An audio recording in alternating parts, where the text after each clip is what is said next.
انسان خیلی مصروف است، اینقدر مصروف است که پرسان نکن.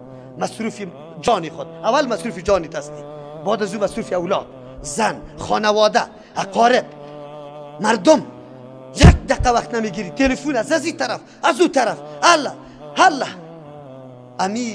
امی روابطه، امی تعلقات یک دفعه قطع بکو، خلوت بکو با الله، مناجات بکو با الله.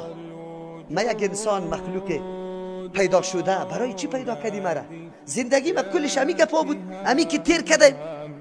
یک روز در خانه کاکا، یک روز در خانه ماما، یک روز پشتی وظیفه، یک روز در معلمی، یک روز در بازار، یک روز آمدم گوی مانده، گوی زله، گوی راحت.